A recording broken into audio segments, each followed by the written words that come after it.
और इस वक्त आपको बड़ी खबर बता दें, हमसे कुछ ही देर बाद चुनाव आयोग देश भर में एसआईआर यानी स्पेशल इंटेंसिव रिवीजन की तारीखों का ऐलान करने वाला है। चुनाव आयोग नवंबर के पहले हफ्ते से पूरे देश में एसआईआर की प्रक्रिया शुरू कर सकता है।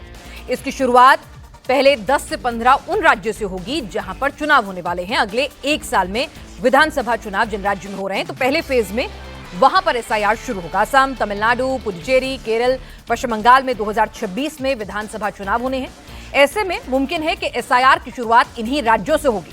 अभी उन राज्यों में एसआईआर नहीं होगा जहां स्थानीय निकायों के चुनाव होने हैं, जैसे कि आप महाराष्ट्र की बात कर लीजिए, बीएमसी के चुनाव होने हैं। ज्यादातर राज्यों में वोटर लिस्ट का अंतिम बार एसआईआर 2002 और 2004 के बीच हुआ था, यानी कि लगभग 2 दशक के बाद यह प्रक्रिया हो रही है। हालांकि उत्तराखंड में 2006, दिल्ली में 2008 में एसआईआर कराया गया था। देश के अधिकतर राज्यों ने अपने अपने राज्यों या फिर केंद्र शासित प्रदेशों में हुए अंतिम एसआईआर के मुताबिक मौजूदा वोटर्स का मिलान पूरा कर लिया है। एसआईआर कराने का मकसद वोटर लिस्ट को अपडेट करना है। 2004 के एसआईआर के मुताबिक उस वक्त 70 करोड़ मतदाताओं के नाम वोटर लिस्ट में दर्ज थे। हमारे साथ विजयलक्ष्मी कुछ एक्सक्लूसिव जानकारी के साथ मौजूद हैं। विजयलक्ष्मी, किस तरह से होगी ये प्रक्रिया? आपके सूत्र क्या कह रहे हैं? 2 फेज में आप बता रही हैं कि ये प्रक्रिया मुमकिन है, कैसे होगी इसकी शुरुआत? अपडेट दें। देखिए, जो सूत्र बता रहे हैं पिनाज, वो यही बता रहे हैं कि 2 फेजेस में होगा। अगर पायलट प्रोजेक्ट के तौर पर बिहार के एसआईआर को देख लिया जाए तो फेज 1 में जो इसके बाद होगा उसमें 10 से 15 राज्य जो है वो होंगे। तमाम जिन राज्यों में अगले 1 साल के भीतर विधानसभा के चुनाव है, वहां पर उम्मीद की जा रही है कि फेज 1 में ही एसआईआर की पूरी प्रक्रिया जो है वो कर ली जाएगी। जिन राज्यों में निकाय चुनावों की अधिसूचना हो चुकी है वहां पर अभी एसआईआर की प्रक्रिया नहीं होगी। और कुछ ऐसे राज्य भी हैं, मसलन उत्तराखंड है, हिमाचल प्रदेश है, जहां पर मौसम की दुश्वारियां हैं या कुछ और दिक्कतें हैं, इन तमाम राज्यों को सेकंड फेज के लिए रखा जाएगा। और एसआईआर की प्रक्रिया की किस तरह से होगी, कैसे फेजेस में कौन कौन से राज्य होंगे, इसकी जानकारी जो है अब से कुछ ही देर में इलेक्शन कमीशन अपनी प्रेस कॉन्फ्रेंस में देगा। और जहां से हम ये लाइव ब्रॉडकास्ट करें, यहीं पर ये प्रेस कॉन्फ्रेंस जो है होनी है, तो पूरी जानकारी मोटा मोटी जो है उस प्रेस कॉन्फ्रेंस में मिल जाएगी। लेकिन पहले फेज में उम्मीद की जा रही है कि जिन राज्यों में विधानसभा के चुनाव हैं, उन राज्यों में पहले फेज में ही एसआईआर की प्रक्रिया जो है वो पूरी कर ली जाएगी। बिल्कुल विजयलक्ष्मी, तो पहले जहां विधानसभा चुनाव होने हैं, जैसे कि पश्चिम बंगाल, पुडुचेरी, तमिलनाडु की बात कर रहे हैं, तो यहां पर बहुत मुमकिन है कि जो पहला फेज हो इन राज्यों में जहां 2026 में विधानसभा चुनाव होने हैं, वहां पर एसआईआर की प्रक्रिया हो। विजयलक्ष्मी, जो डॉक्यूमेंटेशन है क्या वैसे ही रहेंगे जो बिहार के लिए माने गए थे, या कुछ फेरबदल की उम्मीद हम कर सकते हैं यहाँ पर? देखिए, अभी देखना होगा। हालांकि मोटा मोटी डॉक्यूमेंटेशन उसी तरह की रहेगी, क्योंकि काफ़ी एक्सटेंसिव एक्सरसाइज पिनाज बिहार में अगर आपने देखा हो इलेक्शन कमीशन द्वारा की गई। हालांकि मामला जब सुप्रीम कोर्ट पहुंचा तो आधार को as a document of identity, not as a document of citizenship but as a document of identity उसमें इंक्लूड किया गया, जो 11 दस्तावेज थे उसके साथ। तो मोटा मोटी दस्तावेजों को लेकर के, बाकी चीज़ों को लेकर के बहुत ज़्यादा फेरबदली की उम्मीद तो नहीं है, लेकिन फिर भी इलेक्शन कमीशन की प्रेस वार्ता होगी, उसमें और चीजें साफ हो जाएंगी। लेकिन मोटा मोटी जिस तरह से बिहार में यह प्रक्रिया हुई, उम्मीद की जा रही है कि उसी तरह से आगे अन्य राज्यों में भी इस प्रक्रिया को किया जाएगा। बिल्कुल। और विजयलक्ष्मी, विपक्ष ने अभी से इस ऐलान के साथ ही अपने ऑब्जेक्शंस उठाने भी शुरू कर दिए हैं। इंडिया ब्लॉक के तमाम नेता जो हैं इसको लेकर अपना संदेह जाहिर कर रहे हैं।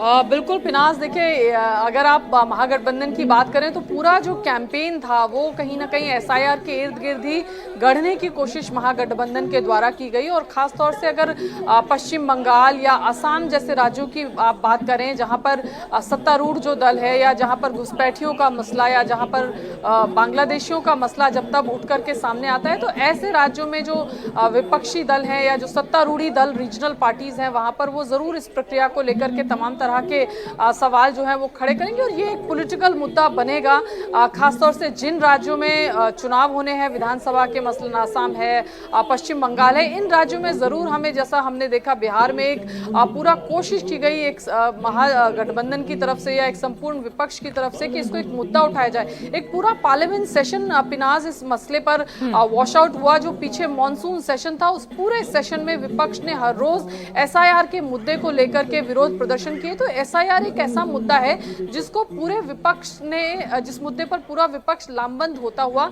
नजर आता है। उसके अलावा हमने प्रोटेस्ट भी देखा था जिसमें तमाम जो विपक्षी दल थे वो शामिल हुए थे पार्लियामेंट के प्रोमाइसिस में जो प्रोटेस्ट हुए। तो ये एक ऐसा मुद्दा है जिसपे विपक्ष लामबंद है, एकजुट भी होता नजर आता है। तो ऐसे में जो राजनीतिक पार्ट है, जो राजनीतिक अगर आप कहें जो हिस्सा है इस पूरी प्रक्रिया का, वो भी जरूर देखने को मिलेगा। और वो हमें बयानों में या जिस तरह के अभी से स्टेटमेंट आने विपक्ष के नेताओं के शुरू हो गए हैं, उससे तय है कि जब ये प्रक्रिया शुरू होगी तब भी इसका विरोध जो है ये तमाम राजनीतिक दल, खासतौर से क्षेत्रीय दलों की अगर हम बात करें, जैसे पश्चिम बंगाल में टीएमसी है, तो जरूर उनकी तरफ से उठाया जाएगा। बाकी अन्य राज्यों में भी जरूर विपक्ष इस मुद्दे को लेकर के, जिस तरह से खुद नेता विपक्ष राहुल गांधी वोट चोरी का आरोप लगाते आए और इस पूरी प्रक्रिया को उन्होंने वोट चोरी का ही एक जो है एक जरिया बताया था, और सरकार पर, सत्तारूढ़ दल पर तमाम तरह के आरोप भी कांग्रेस की तरफ से और खासतौर से नेता विपक्ष राहुल गांधी द्वारा लगाए गए थे। तो राजनीति